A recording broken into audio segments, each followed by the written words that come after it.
So అంటే మొత్తం మీద పిఠాపురం నుంచి నేనే పోటీ చేస్తాను అని పవన్ కళ్యాణ్ ప్రకటించిన నేపథ్యంలో కాకినాడ జిల్లాలో రాజకీయంగా వాతావరణం వేడెక్కింది. అయితే ఎప్పటివరకు కూడా అంటే కాకినాడ పార్లమెంట్ నుంచి పోటీ చేస్తాడా, అదేవిధంగా పిఠాపురం అసెంబ్లీ నియోజకవర్గం నుంచి పోటీ చేస్తాడా అనే దానికి తెరపడింది. పిఠాపురం నుంచి పోటీ చేస్తానని ప్రకటించడంతో ఇక్కడ రాజకీయ సమన్వయాలు చాలా వేగంగా మారుతున్నాయి. అంటే ఇప్పటికే ఇక్కడ వర్మ కూడా ఈ తెలుగుదేశం పార్టీ తరపున సీటు ఆశించి ఉండడంతో అయితే వర్మ పవన్ కళ్యాణ్కి ఎంతవరకు సపోర్ట్ చేస్తాడు, ఎంతవరకు మద్దతుగా ఉంటాడు అనేది కూడా వేచి చూడాల్సిందే. ఇప్పటికే ఎప్పుడైతే పవన్ కళ్యాణ్ ఎప్పుడైతే ప్రకటించాడో ఈ ప్రకటించిన వెంటనే వర్మ అప్పటికే తన నివాసంలో ఈ కార్యకర్తలతోనూ తెలుగుదేశం సానుభూతి పరులతోనూ కూడా సమావేశం ఏర్పాటు చేయడం జరిగింది. ఈ నేపథ్యంలో అతను ఏ నిర్ణయం తీసుకుంటాడు అనేది చాలా ఉత్కంఠగా మారింది. మరోవైపు ఇప్పటికే వైఎస్ఆర్ కాంగ్రెస్ పార్టీ చాలా సమయస్ఫూర్తిగా ఇక్కడ వంగా గీతని ప్రకటించడం జరిగింది. వంగా గీత ప్రకటించిన నేపథ్యంలో కూడా వంగా గీత ఇప్పటికే మొత్తం నియోజకవర్గంలో సుడిగాలి పర్యటన చేస్తున్నారు.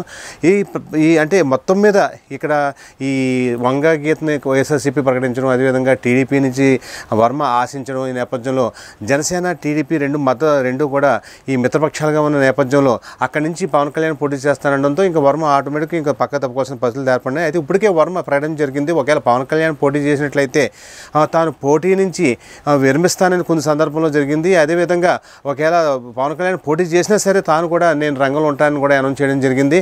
ఒకవేళ తంగిళ్ళ ఉదయ శ్రీనివాస్ కానీ పోటీలో ఉన్నట్టయితే మాత్రం తప్పనిసరి నేను పోటీలో ఉంటానని చెప్పిన వర్మ ఆ తర్వాత మనసు మార్చుకొని ఈ పవన్ కళ్యాణ్ పోటీ చేసినా సరే తాను పోటీలో ఉంటానని చెప్పడం జరిగింది. ఈ నేపథ్యంలో అంటే మళ్ళీ 2014 వాతావరణ పరిస్థితులు అంటే అప్పుడైతే ఇండిపెండెంట్గా పోటీ చేయడం జరిగింది. అదే పరిస్థితులు నెలకొంటాయా, లేకపోతే ఏదో విధంగా అంటే తెలుగుదేశం పార్టీ అధినాయకుడు చంద్రబాబు నాయుడు వర్మని బుజ్జగించి ఏమైనా పక్కన అంటే బుజ్జగించి వర్మించేయడానికి ఏమైనా ప్రయత్నిస్తారని అందరూ కూడా వేచి చూస్తున్నారు. ఏదైనప్పటికీ కూడా మొత్తం మీద పిఠాపురంలో మాత్రం రాజకీయ వాతావరణం వేడెక్కింది. మరోవైపు పిఠాపురంలో పవన్ కళ్యాణ్ పోటీ చేస్తానని ప్రకటించడంతో ముద్ర పద్మనాభం కూడా అక్కడి నుంచి మళ్ళీ పోటీ చేస్తానని వైఎస్ఆర్సీపీకి ఏమన్నా షరతులు పెట్టే అవకాశం ఉందని కూడా ఇక్కడ రాజకీయ పరిశీలకులు భావిస్తున్నారు. ఒకవేళ అదే జరిగినట్టయితే మాత్రం వంగ గీత పక్కకు తప్పుకొని మళ్ళీ ముద్ర పద్మనాభం తెర మీదకు రావడానికి అవకాశం ఉంది. ఈ క్రమంలో భాగంగానే ముద్ర పద్మనాభం వాస్తవానికి ఈరోజు వెళ్ళి వైఎస్ఆర్సీపీలో జాయిన్ కావాల్సి ఉండగా దాన్ని మళ్ళీ 1-2 రోజులు పోస్ట్పోన్ చేయడం కూడా కారణం ఇదే అని కూడా పరిశీలకులు భావిస్తున్నారు. అయితే మొత్తం మీద ఒకవేళ ముద్ర పద్మనాభం కానీ మళ్ళీ పిఠాపురం నుంచి కానీ పోటీ చేసినట్టయితే మాత్రం పిఠాపురం నియోజకవర్గం మాత్రం చర్చకు తెరలేపుతుంది.